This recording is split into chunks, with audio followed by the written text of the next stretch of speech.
আমি আমি একটি প্রশ্ন করতে চাই, খ্রিস্টানদের সঙ্গে সম্পর্কযুক্ত, যিনি করেছেন একটি প্রশ্ন আগে, এবং আপনি উল্লেখ করেছেন যে সৈন্যরা যিশুকে নিস্তার দেয় এবং তিনি তখনও জীবিত ছিলেন কবর দেওয়ার আগ পর্যন্ত। আমার প্রশ্ন হচ্ছে, যিশুকে কি আসলে শুলে চড়ানো হয়েছে, না তাকে সর্বকালের সব জ্বালা যন্ত্রণা থেকে রক্ষা করা হয়েছে? বোন, আপনার নাম কি বোন? আমার নাম রেচেল। বোন প্রশ্ন করলেন যে যখন যীশুখ্রিস্ট, তারপর শান্তি বর্ষিত হোক, তিনি সৈন্যদের হাতে আটকা পড়েন, তিনি জানতে চাচ্ছেন যীশুখ্রিস্ট তারপর শান্তি বর্ষিত হোক আসলে কি ক্রুশবিদ্ধ হয়েছিলেন এবং তিনি কি যন্ত্রণা ভোগ করেন নাকি তাকে ক্রুশ থেকে রক্ষা করা হয়েছিল।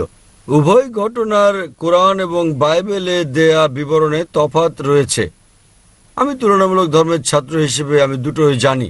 কোরআন অনুযায়ী পবিত্র কোরআনে বলা হয়েছে, সূরা নিসা অধ্যায় নম্বর 4 আয়াত নম্বর 157-তে বলা হয়েছে, ইহুদিরা গর্ব করে বলল যে আমরা যিশুকে হত্যা করেছি, মেরির পুত্র।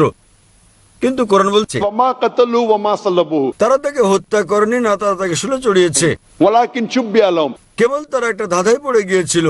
যারা ভিন্ন মত পোষণ করে তারা সন্দিহান, কেবল যে বিষয়টি অনুসরণ করতে হবে, নিশ্চয়ই তারা তাকে হত্যা করেনি।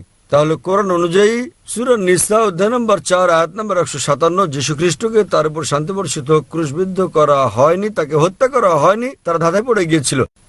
কিভাবে এটা ঘটলো আমরা কিছুটা বিবরণ দেব। পরের আয়াতে বলা হচ্ছে, সূরা নিসা অধ্যায় 4 আয়াত নম্বর 58, আল্লাহ তাকে জীবিত তুলে নেন।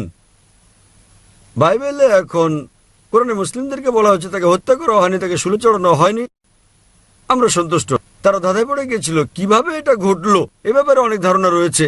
হতে পারে অন্য কাউকে তার স্থলে রাখা হয়েছিল, অথবা হতে পারে বিষয়টিকে বেশি পাত্র দেওয়া হয়নি। কোরআনে বলা হচ্ছে তাকে হত্যা করা হয়নি, না তাকে শুলে চড়ানো হয়েছে। আমরা সন্তুষ্ট, আমরা এর বেশি জানতে আগ্রহী নই। যদি আপনি বাইবেল পড়েন, যদি আপনি কাহিনীগুলো পড়েন, যদি আপনি পড়েন গসপেল, আমরা জানতে পারি যীশু খ্রিস্টকে তার উপর শান্তি বর্ষিত হোক ইহুদিরা অভিযোগ করেছিল যে তিনি ব্লাসফেমি করেছিলেন।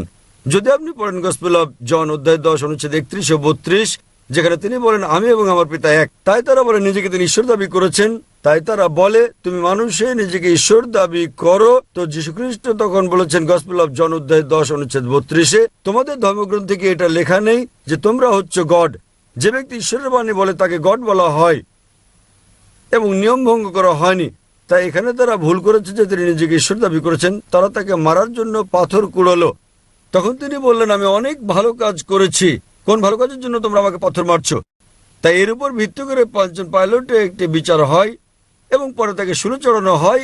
আর এর পরপরই শনিবারে ইহুদিদের সাবাত শুরু হয়ে যায়। তাদের দর্শন ছিল যে কাউকে শনিবার শুলে চড়ানো যায় না, যা শুক্রবার রাত থেকে শুরু হয়ে যায়। সে কারণে তাকে শুক্রবারে শুলে চড়ানো হয়, আর শুক্রবার বিকেলে শুলে চড়ানো হয়। তাকে শীঘ্রই শুল থেকে নামিয়ে নেওয়া হয়, কারণ কাউকে শনিবারে শুলে চড়ানো যায় না। তাই তারা তাকে শীঘ্রই শুল থেকে নামালো। যদি আমরা বাইবেলের এই বর্ণনার সঙ্গে একমত হই, আমার ধারণা যে যদি তাকে শুলে চড়ানো হয়েও থাকে তিনি মারা যাননি। সেজন্যই সৈন্যরা তাকে জখম করে এবং সেখান থেকে আপনারা দেখেছেন রক্ত বের হতে, এবং তখন তাড়াহুড়ো করে তাকে কবর দেওয়া হয়। যখন তারা তাকে কবরে রাখে, তিনি সেই কবরে ছিলেন পুরো শনিবার দিন। রোববার ভোরে পাথরটি সরে যায়। যখন মেরি ম্যাকডোনাল্ডস আসেন কবরের সামনে, তিনি দেখলেন পাথরটি গড়িয়ে সরে গেছে। তাহলে পাথরটিকে সরালো, সেটা প্রশ্ন। তাই বাইবেলের এই বর্ণনার উপর ভিত্তি করে যদি আমি একমত হই, ধারণাগতভাবে বাইবেল যা বলছে তা ঠিক। এর কোথাও বলা হয়নি এই বর্ণনায় যে তিনি মারা গেছেন।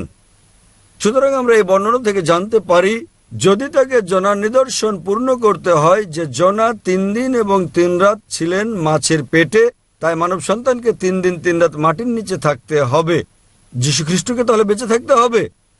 যদি তিনি মারা যান তাহলে যীশু খ্রিস্ট তারপর শান্তি প্রসাদকে মিথ্যে বলেছেন। গসপেল অফ ম্যাথিউ অধ্যায় নম্বর 12 অনুচ্ছেদ নম্বর 38 তিনি বলেছেন, এবং তিনি একটা ভবিষ্যদ্বাণী করেন, যেহেতু জনা ছিলেন তাই মানব সন্তানকে থাকতে হবে। যদি জনা জীবিত থাকেন তাকেও জীবিত থাকতে হবে। একজন ছাত্র হিসেবে বাইবেল পড়ার পর আমার ধারণা হয়েছে, গবেষণা করার পর, আমি বিশ্বাস করি না যে যীশু খ্রিস্ট মিথ্যে বলছেন। তাই তার ভবিষ্যদ্বাণী পূরণের জন্য আমাকে বিশ্বাস করতে হবে তিনি জীবিত ছিলেন, তাকে শুলে চড়ানো হয়েছিল, কিন্তু তিনি মরেননি। যদি আপনি পড়েন ডিকশনারি ক্রুসিফিকশন, CRUCIFIXION, মানে কাউকে শুলে চড়ানো এবং তিনি শুলে মারা যান।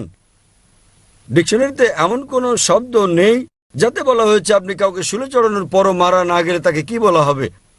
তাই আমাদের নতুন শব্দ তৈরি করা হয়েছে ক্রুসিফিকশন, CRUCIFICTION। এটা একটা কল্পকাহিনী, একটা গল্প।